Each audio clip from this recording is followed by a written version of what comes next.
Colors fade on man-made materials. For example, paint and clothing. Yet, for many species of birds, this isn't the case. Their feathers remain permanently bright and vivid. What's their secret?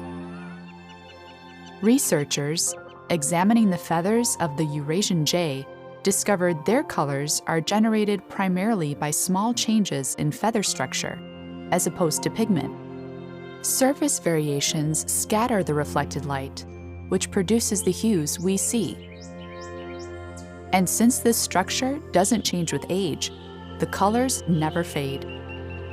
This discovery opens a whole new world of possibilities. Dr. Andrew Parnell states, "If nature can assemble this material on the wing, then we should be able to do it synthetically." Researchers are now working to produce materials that mimic this. This could lead to paints that never fade, and perhaps even fabrics that look new and vibrant, wash after wash. What do you think? Did the unfading color of bird feathers come about by evolution? Or was it designed?